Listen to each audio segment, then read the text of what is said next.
Earlier, this morning's topic is capital murders. So, in the immediate aftermath of Hurricane Melissa, there has been a spate of brutal killings and murders. One of the most recent was the gunning down of two police officers on Waltham Park Avenue, I believe it is, or Waltham Park Road in that vicinity.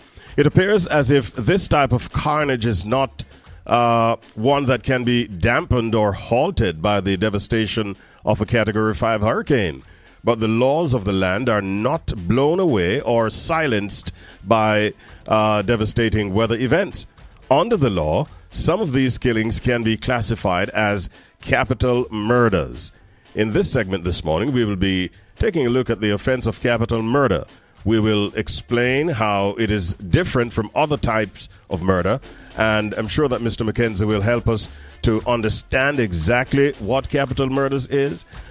He will look at, when a murder becomes a capital murder, and no doubt he'll be talking a bit about the current state of the implementation of the law on capital murder in Jamaica today. Lots to get through. Let's get to it. Good morning, Mr. McKenzie. How are you today?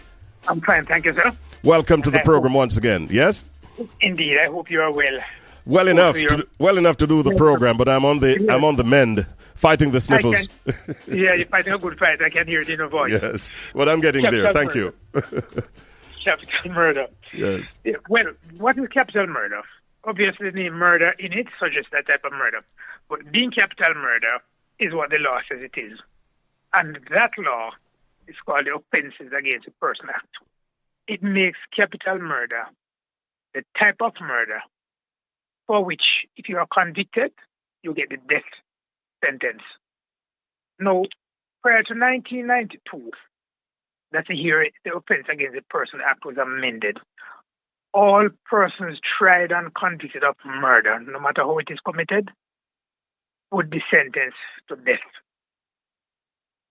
The amendment of the Act, Offences Against a Person Act, in 1992, created two distinct categories of murder. Cause one, capital murder, which we're going to talk about, and then the other one, non-capital murder, or some people call it simple murder. I don't know that any murder is really simple. I suppose people use the term because they just want to make the differentiation fearless but of convenience. Yes. So, the amendment to the law selects or identifies certain type of murders, and I'll go through them. It's quite a number of them, which is murder. But if you are tried and convicted on this one, you have a date with the hangman at Spanish Town. Now, for the non-capital murder, if you are convicted for it, you simply get life imprisonment, and usually the judge stipulates a number of years which you have to serve before you become eligible for parole. Now, the law, when it distinguishes capital murder or creates the new offense of capital murder, identifies these type of murders as capital. And here we go. If you murder a member of the security forces, a correctional officer, or a judge during the execution of their respective duties, or if anybody is helping them in the execution of their duties and you murder a person, then the law says you would have committed capital murder. If, for example, a person who by virtue of the law is given the powers of police and is acting in that capacity, and that person is murdered, anybody convicted of this murder would be guilty of capital murder. So, for example, custom officers are not police, but under the custom law, for certain purposes, they are granted all the powers of a constable in the JCF. Okay. So if some officer is murdered while so acting, then in the eyes of the law, that's capital murder. And all those that I've mentioned before, the security forces, that's police soldier, the correctional officer, people call them warder, the judge or any judicial officer, if any of those persons, they're simply murdered, even though they're not executing their duty, but by virtue of their occupation. So, for example, I say, boy, is that judge boy, that's the boy, the wicked, they murdered him. That is capital murder. I remember a case in Spanish Town some years ago. I remember it distinctly because I was the one who prosecuted. It's called Bar Wizard. Mm-hmm. Mr. Wizard murdered a security officer simply because He called him, see the water boy there, that deal with this. And they actually murdered the man. He was convicted of capital murder. So that's one type of offense, or one type of offense that would get the death penalty. Now, the other type is if a witness or a party in a civil case, where the case is completed, where the case is pending, is murdered, the murderer is guilty of capital murder. You know, some JPs act as lay magistrates. If you kill a JP because he's acting as a lay magistrate or in his capacity as a lay magistrate, then that amounts to capital murder. Now, there are another set of murders which are not directed at specific victims, but by the way, how it is committed, it amounts to capital murder.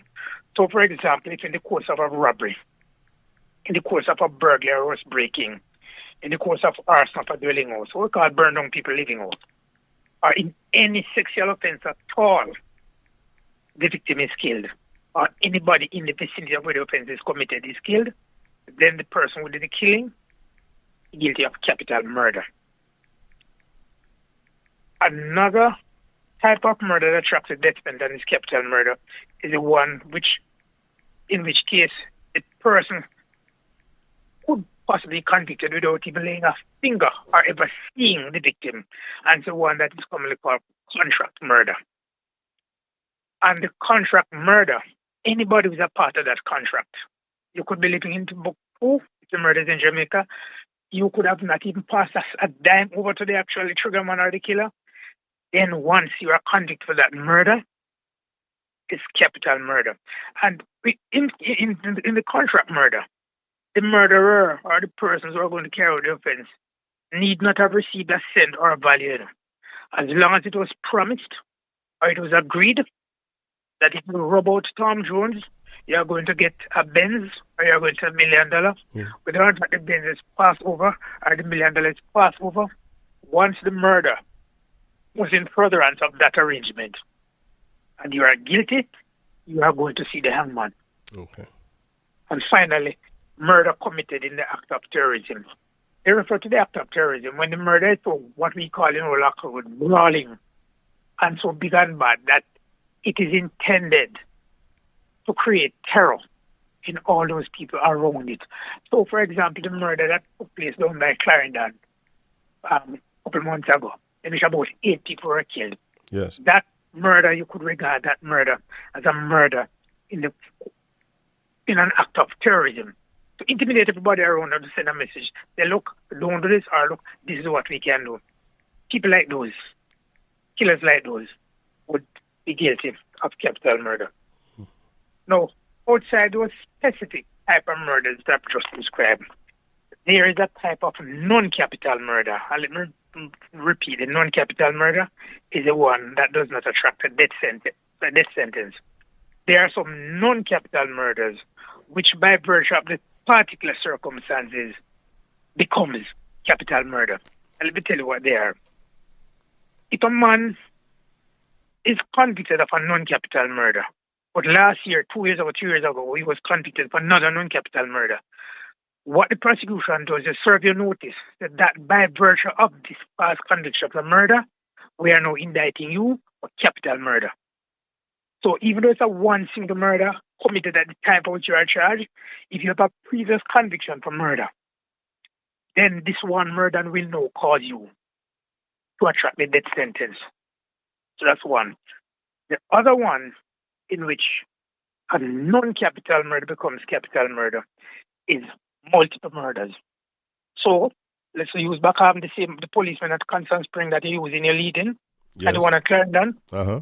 If each of those murders were actually non-capital murder, by virtue of the fact that on the same occasion, multiple murders were committed, and when I say multiple include 2, anything above 1, those murders were committed by dint of that fact, the person who is going to be tried and convicted, the prosecution served notice upon him and said, by virtue of this, the death penalty shall be your fate. So those are the circumstances in which capital murder arises and in which some non-capital murder automatically gets to be capital murder for the purpose of the sentencing. And anybody who commit those type of offenses can face a young man, except children, of course, or young people who are under the age of 18 at the time of commission. And one other exception, a woman who is pregnant at the time of the sentence cannot be sentenced to death. Oh, really?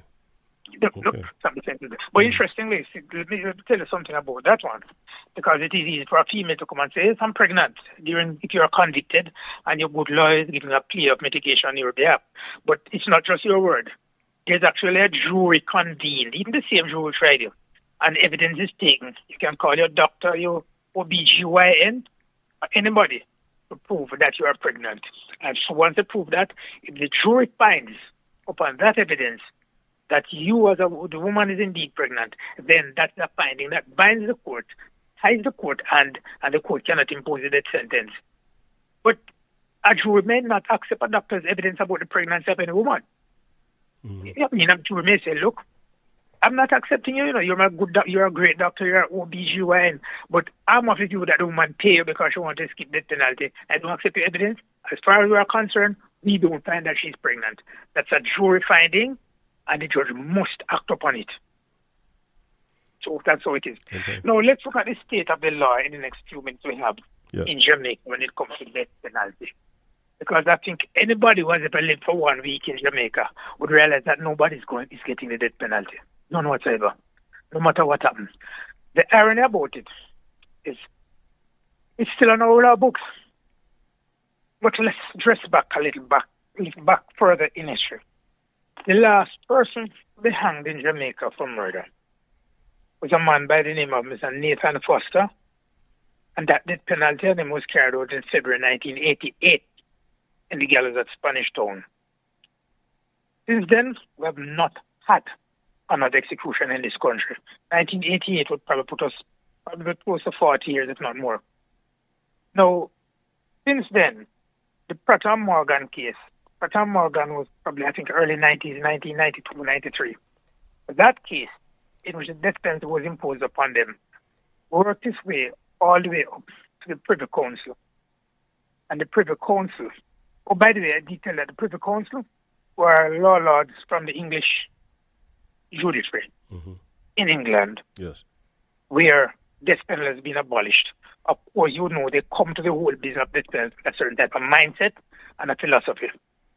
So in Pratt and Morgan, the Privy Council said that if the death penalty is not carried out within 5 years of its imposition, and the man is kept in custody for that time, naturally that's where it will be, then that constitutes a cruel and inhumane punishment, and you can't execute him again. Okay. So what Pratt and Morgan did was to impose a 5-year rule for the implementation of death penalty. And almost everybody in this country who have been convicted of capital murder and sent to the gallows have benefited from the Pratt and Morgan 5-year rule. But in 2011, when the Constitution was amended to introduce a new Charter of Fundamental Rights, Chapter 3, there's a section of it which expressly overruled Pratt and Morgan. Still, it says no amount of passage of time can essentially cause a death penalty imposed lawfully to be extinguished against you. So, with Pratt and Morgan gone, again, nobody to date has ever faced the gallows in any death penalty case we have had. And that is the state of the law. So when people say, oh, we can't carry the death penalty again in Jamaica, the law does not hold this, that is not so. New constitution says, yes, it can be carried out. And I may bold to say that the reason that it is not carried out is that whether or not one's position is pro or anti-death penalty, the reason it's not carried out in Jamaica is because there's a lack of political will. Yes. Nothing more than that. Because in effect then, the penalties that currently exist are maybe not really effective as a deterrent in terms of persons who are doing wrong out there. And I agree with you on that, and know that you raised. Let me just say something as a personal view, and I think I can express my personal view, having been in the criminal justice administration system for several years. Yes. Now, we hear a lot about deterrent. death penalty not being a deterrent. The question I always ask, what study have we ever done in Jamaica to prove or to establish that in Jamaica it's not a deterrent? Other countries may have done studies and prove it's not a deterrent for them, but those countries operate under a completely different mores, a completely different system, completely different culture of people. In Jamaica, it's not so. We're under a different system. I'm not saying that it isn't, Mm-hmm. All I'm saying is that there's nothing to prove other than the bald assertion that people jump up and down and make based upon what they import from other jurisdictions. But what I can tell you as a matter of fact is that when a man is on death row in Spanish Town, because under the law, if you're under the death penalty, you are put on a separate section. You don't stay within the non-death penalty convicts. We call it death row. Mm-hmm. When a man is on death row, Sir Richard, yes, let me tell you something. From the time this program started till now, he shed 50, 60 pounds, Yes. And when he hear that gallows being cleaned up, and I suppose they do it to intimidate the man and suffer the man, and the thing being shot and the clawing going on, take it from me, he has repeated bowel action. Oh, there is an element, in my view, of fear of the death penalty, and it's not strange, quite rightly so. Mm-hmm. But I'm not yet on the side that say the death penalty is not a deterrent. Give me 30 seconds to mention something to you. Go ahead. We have a complainant that came here to us a couple of years ago, but he's still current. He was convicted for murder years ago and sent to the gallows. He appealed conviction. The Court of Appeal dismissed the appeal, and he appealed it to the Privy Council. The Privy Council dismissed the appeal against conviction, but allowed the appeal against sentence and commuted it from death to life with an order the Court of Appeal determined how much years he must serve. Yes. And I tell you something, having spoken to that man, in fact, there are two such. One's is a murder of another prominent figure, which we'll talk about some other time. Mm-hmm. And when you hear those men talk to you and tell you how they feel when they're on death row, and they hear that gallows being cleaned and oiled and prepared. If you actually hear that from them in person, then you will change your mind about whether or not the death penalty is a deterrent. But, yeah. Yes. That's my rant for the morning. Before you go, though, I want to go back to where we started, which is the whole matter of the rise in capital murders. And I'm asking, where are the most urgent gaps in our justice system? Then is it at the investigation stage, the sentencing, or the prevention? Investigation and prevention. Mm-hmm. I think the police is trying, but in terms of all the facilities they need, despite the exhibition they put on here and there, when it comes to actually collecting the evidence for presentation in court, we are a bit lacking in that regard. The police try their best. So, for example, you have some sort of camera footage, and because of how the camera footage is collected, stored, or presented, the prosecution can't get it in. Once they get it into evidence, or the technology is there to enhance the image. I remember seeing a thing on social media in one of those criminal things that I follow. A gentleman who actually took his picture and used a computer program to swirl it in a multiple amount of circles, so that when it's finished, the product looks like scrambled egg. And when they actually did this and found the picture, they reverse it, use some computer program to reverse it and unscramble it. And the man picture come out clear like a day, like something could put in his passport. Right. And on that list, they were able to nab him. Yes. Forensically, I think we are slightly lagging forensically. Well, thank you. Thank you so much for those thoughts. Mr. McKenzie, we enjoyed this morning's program. We learned a lot, and I thank you. Have a great day, and we'll catch you again next week. You to my brother and to your listeners, all the best.